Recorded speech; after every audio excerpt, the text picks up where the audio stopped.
Olá, eu sou o professor Cavalieri, Sérgio Cavalieri Filho, e eu quero inicialmente agradecer sua atenção pela paciência de nos ouvirmos no tema que vamos examinar.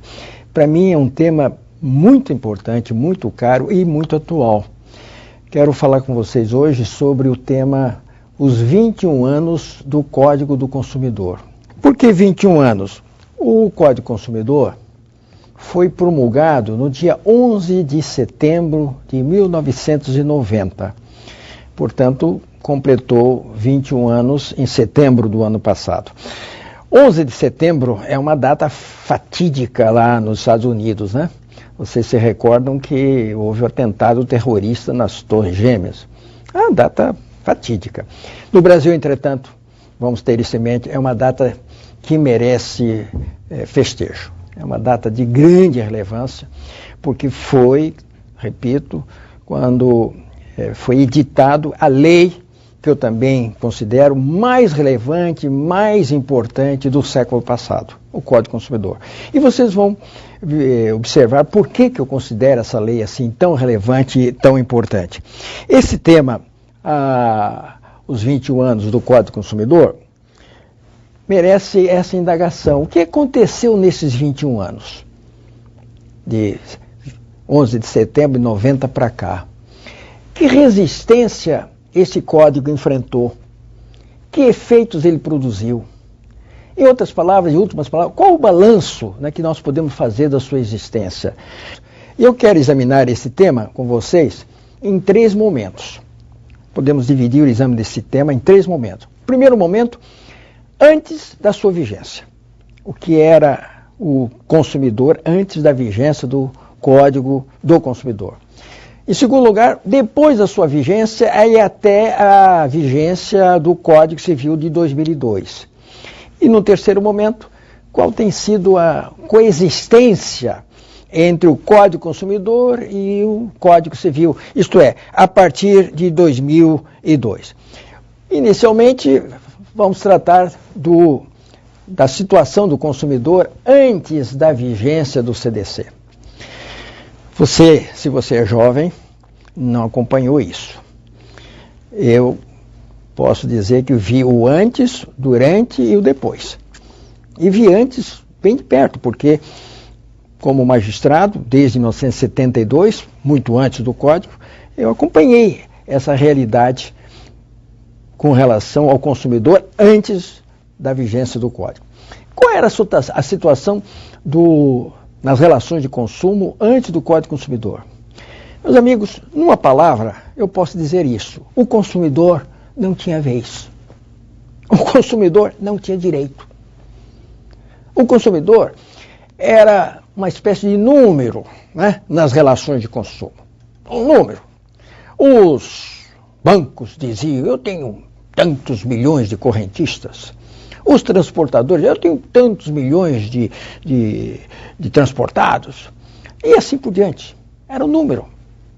Cada um tratava o consumidor como se fosse um número, uma coisa. E quanto maior a carteira, maior era o valor. Até os próprios interesses, a própria vontade do consumidor era manipulada. Por quê? Porque através de publicidade, vocês sabem que é a publicidade, e a publicidade mais enganosa possível, essa publicidade era feita, a própria vontade do consumidor era manipulada e despertada. De modo que ele não tinha vez, não tinha direito. Agora, essa situação, então, acarretou, vejam aquilo que eu quero destacar, um total desequilíbrio nas relações de consumo. Total desequilíbrio nas relações de consumo, por quê? Meus amigos, isso aconteceu não só na área da responsabilidade civil, mas também na área do consumidor. Esse progresso fantástico, tecnológico, científico, principalmente a revolução industrial, que é que nós tivemos, felizmente tivemos uma revolução industrial, e se a humanidade ainda estivesse produzindo tudo na lavoura, a mão de obra estava passando mais fome do que hoje. Mas houve uma revolução industrial, houve a produção em massa, houve a distribuição em massa e o consumo em massa. Isso que, se por um lado é ótimo, bom, necessário, indispensável, por outro lado, causou uma tragédia com relação ao consumidor. Por quê? Porque isso acarretou, essa produção e consumo em massa, acarretou também uma massificação do direito. Como assim massificação do direito? É fácil de compreender. Antes dessa massificação de produção, de consumo, etc., todos os contratos que envolviam consumo estavam lá disciplinados no Código Civil 16. Eram chamados contratos paritários. O que são contratos paritários? Os contratos paritários são aqueles cujas cláusulas são discutidas pelas partes. Quanto custa isso, eu vou pagar X, não pago isso, pago aquilo. Cláusulas que eram discutidas pelas partes. Contratos que o consumidor participava da sua elaboração. Mas a partir dessa massificação do consumo, massificação da produção, pode hoje o consumidor entrar num supermercado e começar a discutir preço disso aqui, preço daquele outro, está tudo lá marcadinho. Pode entrar num shopping center e começar... Não. Então, shopping center, supermercado, é a materialização do consumo em massa. Que é que ensejou esse consumo em massa, a massificação do direito. O que é a massificação do direito? Contratos massificados. Esses contratos de massa passaram a ser chamados de contratos de adesão. Contratos de adesão e não por adesão. O que é contratos por adesão? De adesão.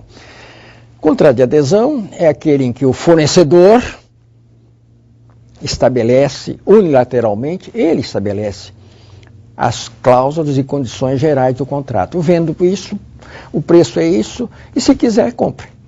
E o consumidor só pode o quê? Aderir, é adesão. Mas essa adesão é voluntária? Voluntária tem um certo limite. Voluntário a ponto de que se ele não quiser, não aderir, não tem. Não tem o produto, não tem o serviço. E aí veio aquilo que nós podemos destacar como sendo as cláusulas e práticas abusivas no contrato de adesão. Todos nós compreendemos isso, é natural.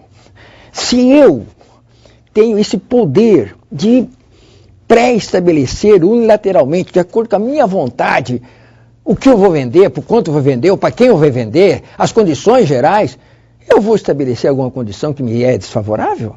Nenhuma. Vou fazer tudo que é ao meu favor. É como diz o ditado popular, quem parte e reparte fica com a melhor parte. E foi isso que aconteceu.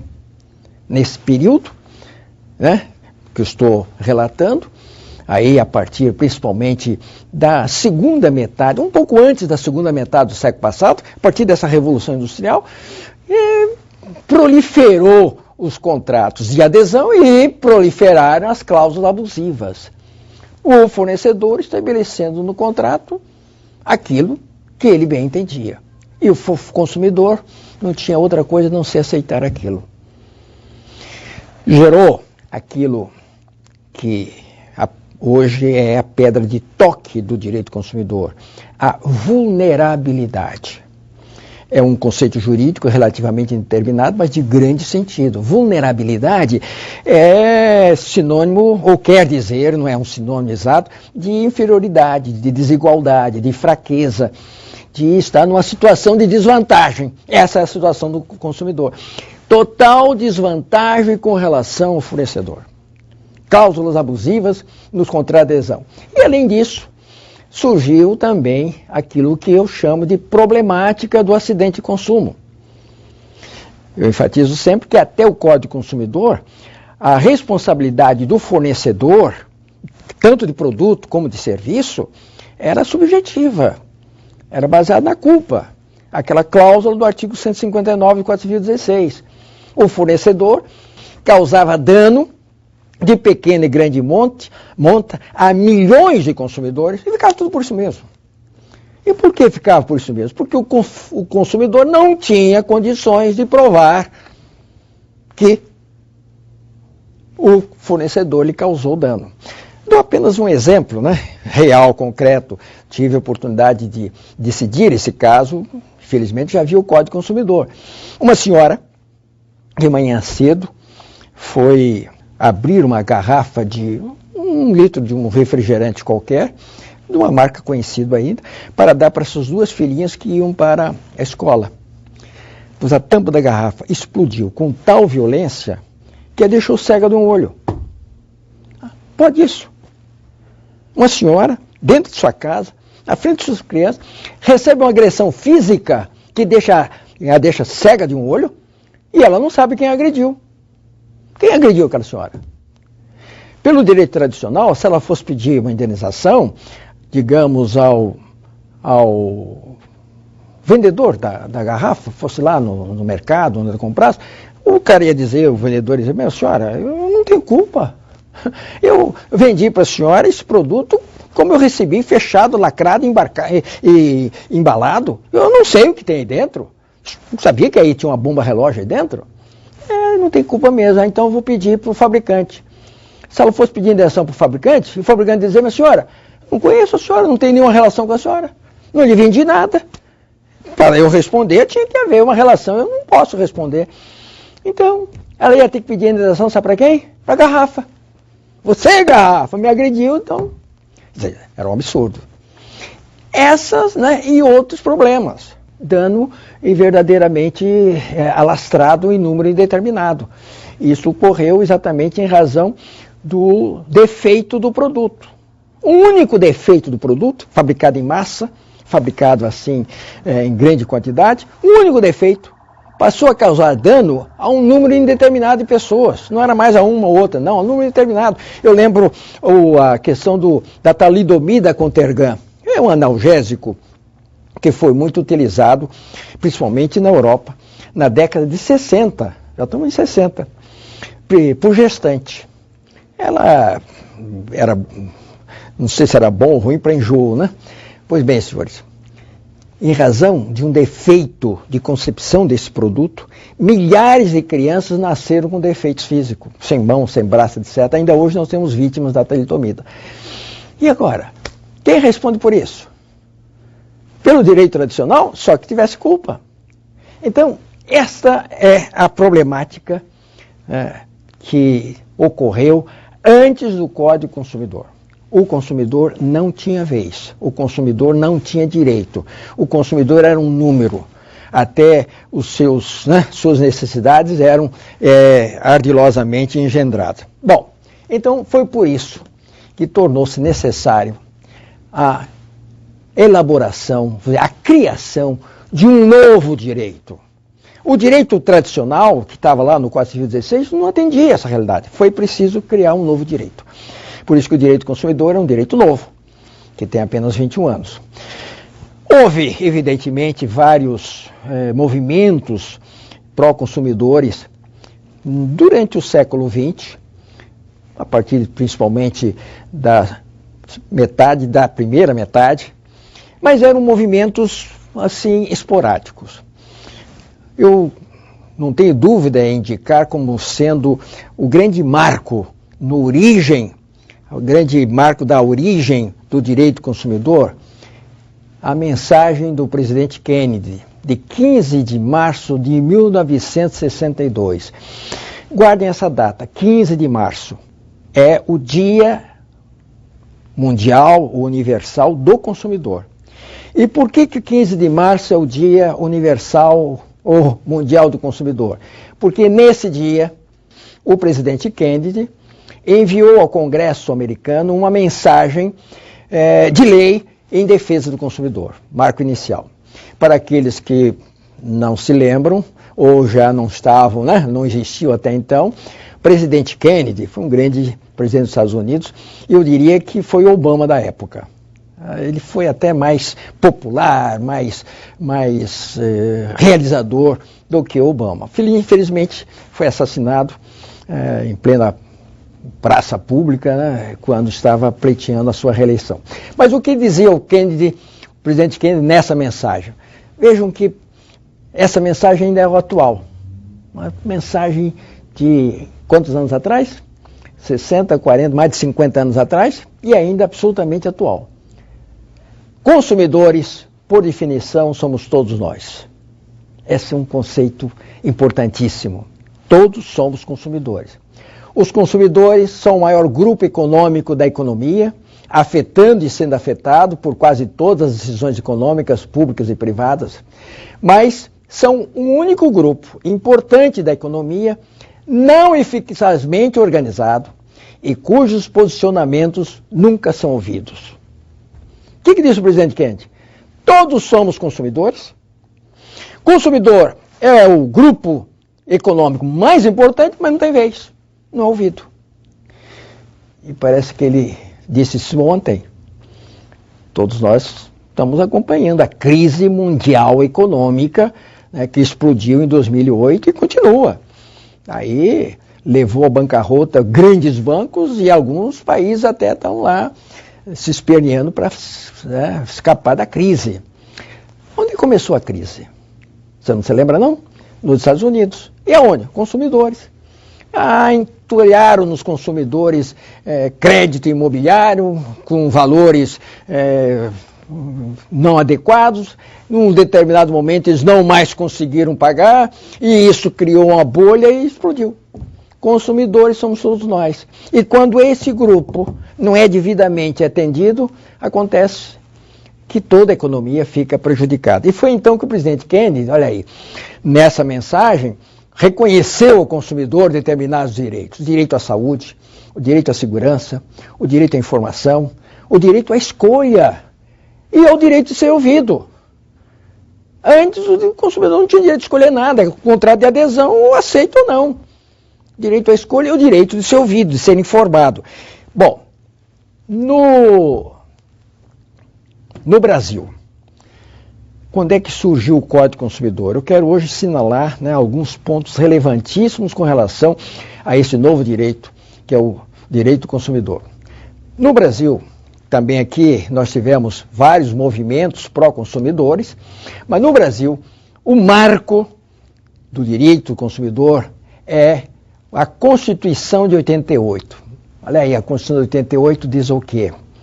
No artigo 5, inciso 32 da Constituição, dispõe: o Estado promoverá, na forma da lei, a defesa do consumidor. Muita gente ainda lê a Constituição e passa batido. Não atenta para esse dispositivo. Mas ele tem uma relevância enorme. Em primeiro lugar, o que nós temos no artigo 5º da Constituição?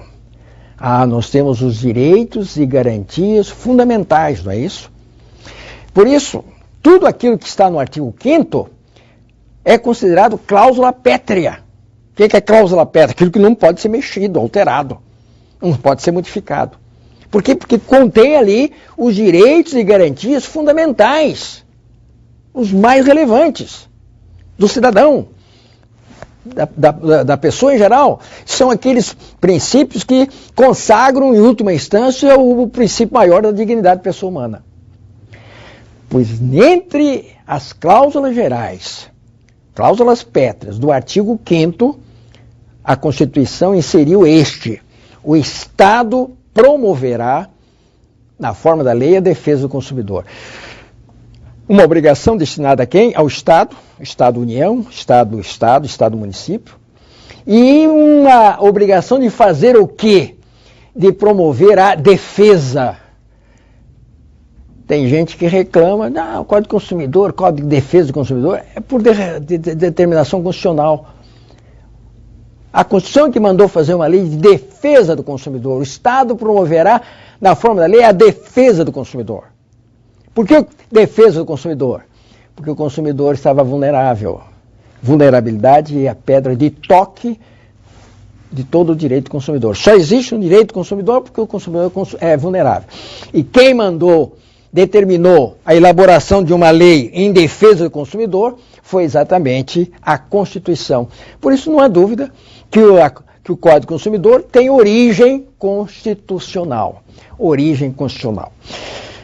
Agora eu quero chamar a sua atenção para o campo de incidência do Código do Consumidor. Eu fico às vezes chocado de observar, eu tenho viajado muito por esse país, feito palestras em muitas universidades, e fico chocado que ainda hoje há cursos de direito, e até em universidades públicas, onde não se estuda direito do consumidor. Não entendo como é que um estudante de direito possa sair de uma faculdade de direito sem ter estudado direito do consumidor. E há outros que colocam o direito do consumidor como eletivo, optativo, se quiser estudo, como se fosse um direitinho qualquer. Não tiveram ainda uma visão da relevância, da importância e do campo de incidência desse novo direito. E agora eu chamo a atenção exatamente para o que está no Código do Consumidor. No artigo 1º, do artigo 1º do Código do Consumidor, dispõe: o presente Código estabelece normas de proteção e defesa do consumidor. E no artigo 4, temos a Política Nacional de Relação do Consumo tem por objeto o atendimento à necessidade do consumidor. O que nós concluímos do exame desses dois dispositivos? É simples leitura. Que o Código do Consumidor veio para estabelecer uma política nacional em defesa do consumidor, uma política nacional nas relações de consumo, uma disciplina única e uniforme para todo o território nacional, mas aplicável aonde? Onde houver relação de consumo. E onde ocorre relação de consumo? Vejam a mensagem do presidente Kennedy, 1962, o homem dizia: consumidores somos todos nós. Quantos habitantes temos no Brasil hoje? Pelo último censo, mais de 190 milhões. Então, o que nós temos hoje? Mais de 190 milhões de consumidores, gerando diariamente dezenas de relações, outros tantos milhões de relações de consumo. E é aí que se aplica o Código do Consumidor. Onde houver relação de consumo, onde houver consumidor, aplica os Códigos do Consumidor. Por quê? Porque ela é a lei, o Código do Consumidor é a lei que estabeleceu uma política nacional de consumo para todas as relações de consumo. Pode um profissional do direito desconhecer esse direito? Eu fico satisfeito em observar que já de um tempo para cá a Ordem dos Advogados do Brasil tem incentivado a aplicação do direito do consumidor, tem colocado a disciplina na sua prova, incentivado realmente a divulgação e o conhecimento desse direito, porque ele é realmente o direito do cidadão. Eu costumo dizer que se nós temos uma Constituição cidadã, o grande deputado Ulisses Guimarães, ao promulgar a Constituição, disse que tínhamos uma Constituição cidadã. Eu não tenho dúvida em dizer que nós temos uma lei cidadã. A lei cidadã, abaixo da Constituição, é o Código do Consumidor. E esse Código do Consumidor, meus senhores, tem essa aplicação enorme, para número indeterminados de pessoas. Esse é um problema muito importante. Quer dizer, como é que uma lei de 100 e poucos artigos pode ser aplicada a todas as relações de consumo que ocorrem aos milhões diariamente, com milhões de consumidores? Porque ela é uma lei principiológica.